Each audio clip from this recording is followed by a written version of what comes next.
Ah, j'ai Jean-François Ponty à mes côtés, l'homme insaisissable, celui qui traverse la planète dans tous les sens pour aller voir les gens courir.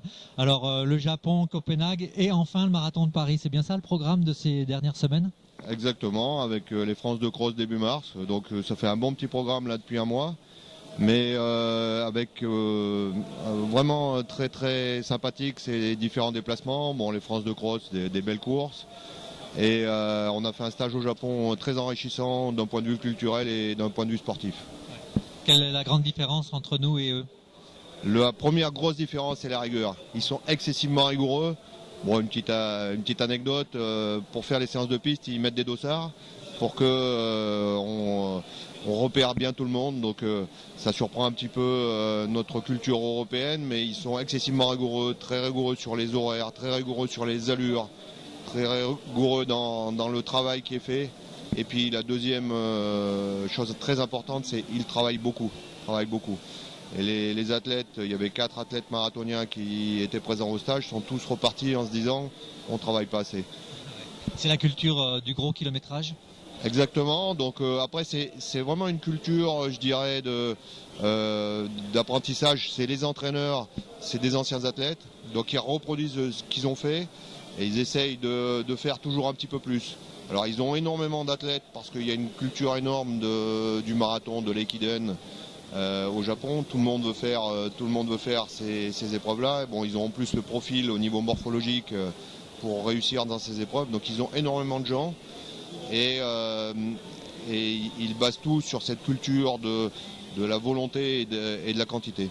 Euh, donc aujourd'hui, rendez-vous important. Tu viens de faire escale sur Paris. Rendez-vous important pour les marathoniens français parce que c'est l'un des derniers rendez-vous pour se qualifier pour Zurich.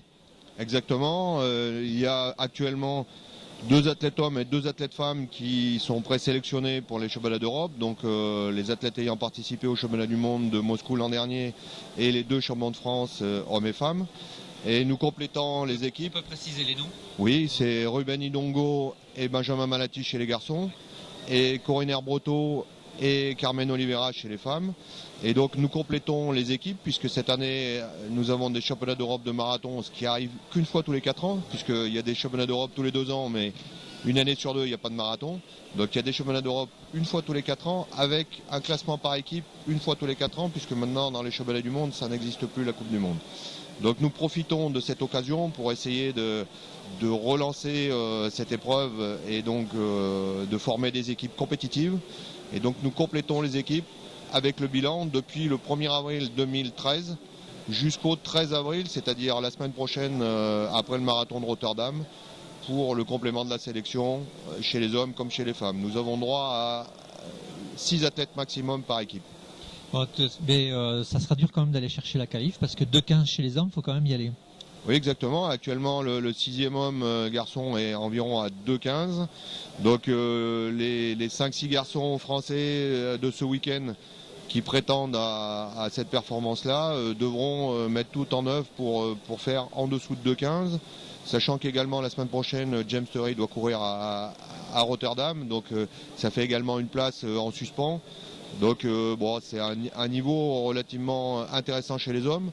Chez les filles, bon, on attend quelques performances pour compléter cette équipe qui aura la présence de Christelle Donnet, c'est une très bonne chose pour l'équipe de France et pour le marathon en particulier. En dimanche, sur la ligne de départ, il y aura Kenenisa Bekele. Quel est ton sentiment sur cette participation? C'est une très bonne chose pour le marathon, c'est une très bonne chose pour le marathon de Paris.